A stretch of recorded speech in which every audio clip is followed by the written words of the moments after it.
Hello everybody, welcome back to Higurashi no Nakokoto ni, Chapter 1, Onikakushi. My name is Meisterbloo. Let's continue. I'm not gonna start this off with a creepy laugh.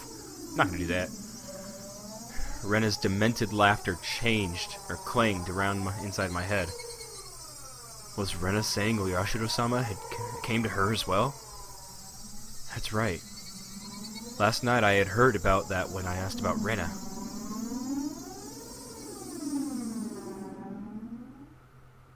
Please keep this confidential. Also, part of this may be speculation. Not all of it may be true. Are you still interested? Oishi-san began speaking. Oishi-san began speaking. Neither the victims nor the school filed a complaint, so there's no preliminary report. Basically, the police hadn't intervened in this matter. So all of these details are just what I heard from those involved.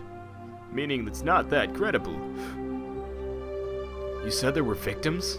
Didn't Rena just break all the windows? No. Rena Ryugu had attacked 3 boys, using a metal bat.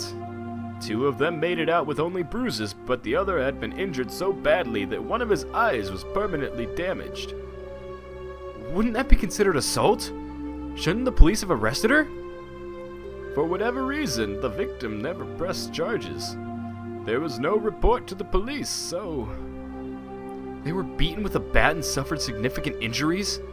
Normally there would be a criminal investigation. But why? Why didn't they press charges? I tried asking the 3 male victims for their side of the story, but they were all reluctant. It was hard to say, but they were all afraid. Even after she had transferred schools. Oishi-san, could you summarize it starting from the beginning? Rena hit people while she broke the windows?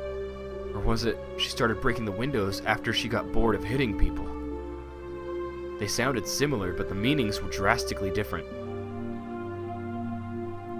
On an undisclosed date, Rena Ryugu was conversing with 3 male students, close friends of hers, near the pool storage shed. Who were those 3? I can't reveal their names, but they were close to Rena Ryugu, and it seems they were a group of friends. She was the lone girl in their group. So it wasn't that strange that the 4 of them were together. So what happened? I don't know the reason why. She took the baseball team's bat that was in the pool storage shed and beat the 3 of them down one after the other. What? There were no witnesses. This was an accident pieced together by the information given at the time of the incident. One day after school, Rena and 3 male students were at the pool storage shed talking together. They weren't seeking help, rather, they usually met up there. It appears it became a heated discussion. At that time, Rena underwent a change. The change was so abrupt that the 3 of them didn't comprehend what was happening.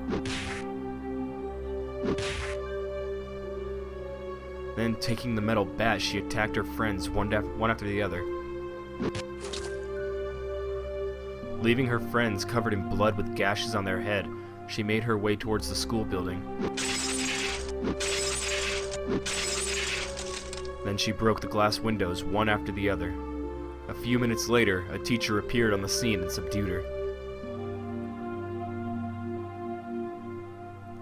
What was this change Rena underwent? What matches up in the statements from the 3 was a sudden change. The point that there was a transformation. Transformation? I also could recall Rena's transformation. I'd seen that change many times before. It was so different from the usual Rena that I couldn't help but believe it was someone else who looked like Rena. That transformation they're talking about, had it happened before? No, there was nothing like that. As far as I could find out in her medical history and past, there was nothing like that. Does that happen often? Where people change suddenly like Rena did? Of course it does. There are plenty of psychological phenomena that could cause something like that. Then you're saying there was a dormant element in Rena that caused that transformation? I cannot say that for certain, but according to the statements of her friends, it's hard to believe she had such a side to her. kind, caring, and adorable. Even before she transferred here, she was probably pretty popular in a school like she was now. That girl transforming suddenly and assaulting them with a bat, who could imagine such a thing? Nobody could have seen it coming. I myself sometimes believed that I was mistaken for thinking that Rena was even now. Then, what happened after that? There was a hospital right across from the school, so the three of them were carried in and treated quickly. What about Rena? What about the police? Why wasn't there a criminal investigation? You see, the police can't get involved unless they are called. Even though one was badly injured with permanent damage? Why didn't they file charges? That's what caught my attention as well. Either some threat or pressure was placed on them, or they had a reason they couldn't file charges even if they wanted to. We're talking about you after all. Of course you looked into it, didn't you? Well, yeah, but I told you at the beginning, didn't I? That the victims were all very reluctant to talk.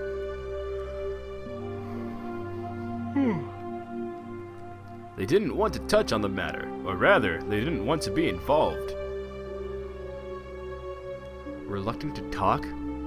Didn't want to touch it? Didn't want to be involved? It resembled the villagers here in Oyashiro-sama's curse. Did the teacher at the school tell you anything? A school is hallowed ground. You could say they tend to keep scandals under wraps. I didn't have a search warrant, so I had to tread lightly, you see. Then there was no comment from the school? No. They denied the incident even happened. It's just 3 male students were carried in for blunt force trauma that day. That's all there was in the hospital records? The victims didn't speak. The school denied it happened. Then you don't know anything at all. Oh, I've got the voices mixed up. Yeah, I know nothing other than the incident itself had taken place. The victims also wished this incident had to be kept from the public. So if you and I both forget about it, that's still him. God, I thought I saw quotations. What's wrong with me? The victims also wish this incident to be kept from the public. So if you and I both forget it, Maibara-san, then this incident will probably just fade away. For a brief period, we sat in silence. At first glance, it looked like a simple assault case. But that was just the tip of the iceberg. The depths were obscured by rolling waves, sinking quietly into the void, as if it never existed to begin with. After that, she was suspended by the school, and during that time she underwent psychiatric counseling. Did you hear anything from that doctor? Again, they were very professional in regards to their ethics, or at least very tight-lipped. Nothing even after you showed them your badge? I was told to get a warrant. The badge itself has no legal binding authority after all. Then how did you know that Rena confessed that it was Oyashiro-sama who did it? There was a nurse I asked in that department. She agreed to help me just from showing her my badge. Then what did she say? Turns out the nurse hadn't heard everything. Apparently all that she remembered was what she overheard from inside the room. The nurse said that, God damn it, I hate yawning so much. I hate it. It's the worst. It's the absolute worst. The nurse said that at the time Rena Ryugu was very calm and mild-mannered. It was more like she was confessing her sins at church than a counseling session. She spoke with her mother there for some of it, but partway through her mother was asked to leave, so it became a private counseling session just between the doctor and Rena for a while. The part with Oyashiro-sama, when did that pop up? I'm like, who's leaving my house? That's who. Partway through, she screamed the name suddenly. That startled the nurse, and that's why she started listening in.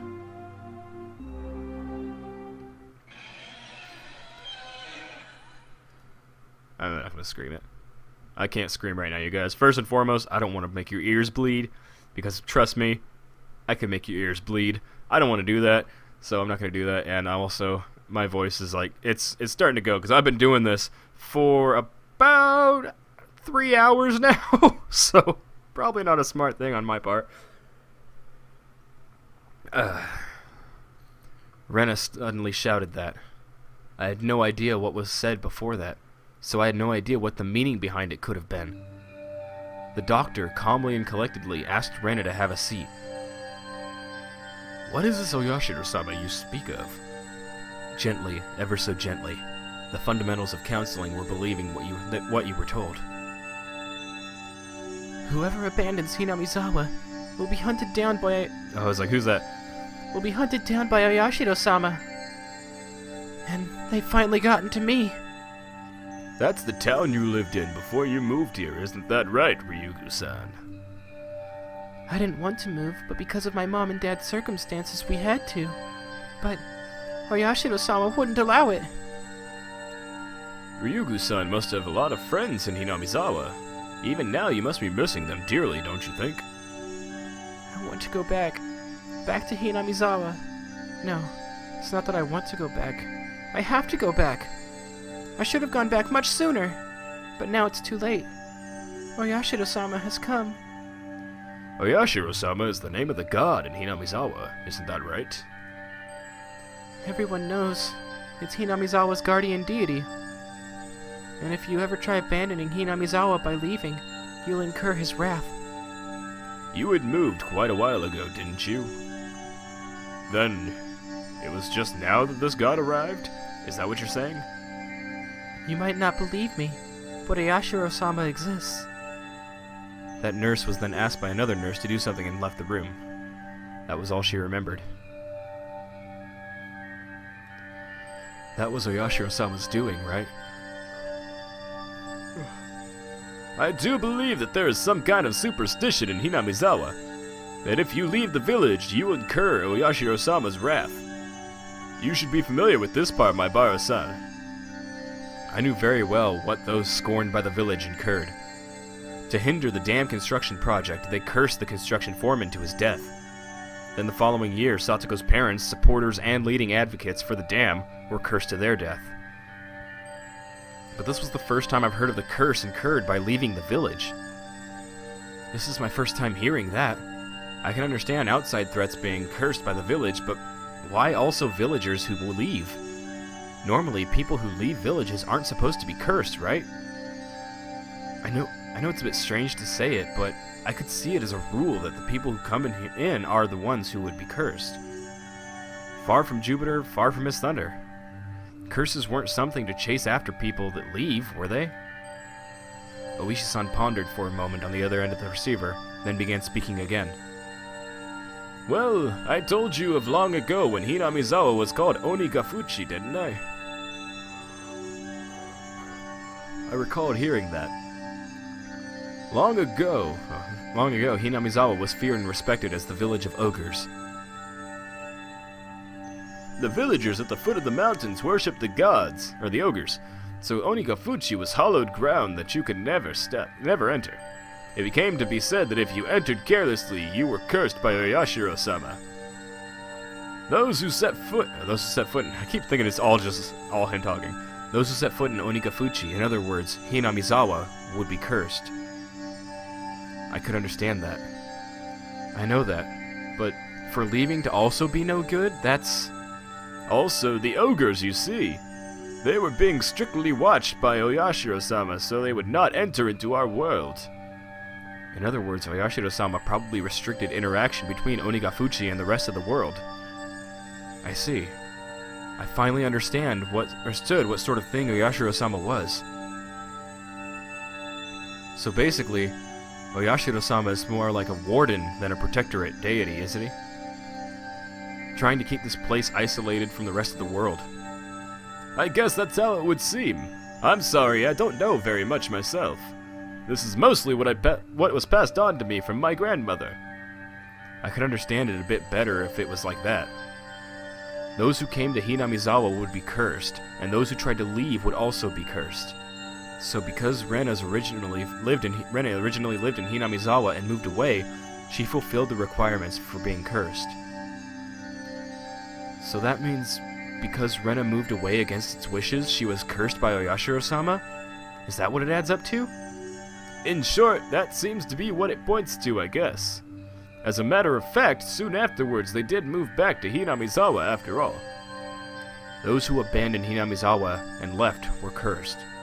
But then, why only Rena? Shouldn't Rena's parents also have been guilty of the same transgression by moving away and having been cursed?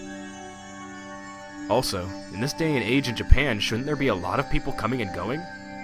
If every single one of them was cursed, then it'd be insane. But in reality, it wasn't that big of a deal at all. At most, there would only be one person dying and one person disappearing on the day of the Watanagashi. I don't like saying at most, though. Well, anyways, there's still a lot I don't know. Even if it was Oyashiro-sama's curse, it doesn't add up as to why your classmates, the victims who were beaten with the metal bat, wouldn't press charges. You don't think the victims were cowering because they believed in a terrible curse that had befallen them, do you? Of course I didn't want to believe it. But more importantly, I had just realized something else. There was another bizarre connection that Rena had made between Oyashiro-sama's curse and metal bats. Satoshi fell victim to Oyashiro-sama's curse and went missing. I had recently learned that Satoshi had also become infatuated with the metal bat right here before he disappeared, just like me. Then Rena as well. She was affected by Oyashiro-sama's curse. She confessed that much to the doctor.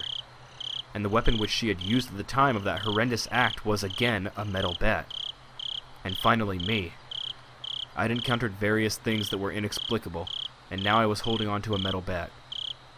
I was shocked when I learned that Satoshi did the same thing. It couldn't be. Had the same thing happened to Rena? But there was one critical difference between her and Satoshi's case. That being, Satoshi went missing after falling victim to the curse, but Rena was still here. Both of them had fallen victim to Oyashiro-sama's curse, yet they were met with different endings. And finally, me. I couldn't call it a coincidence anymore. Rena, Satoshi, and finally, me. Could it be that I really was under Oyashiro-sama's curse right now? No. More importantly than that, what should I do now? Satoshi had been demoned away, vanishing without a trace. Rena was fine. Fine? Rena had undergone a change. I could only believe that there was something that wasn't Rena residing within her. And here, right now, it was standing before me.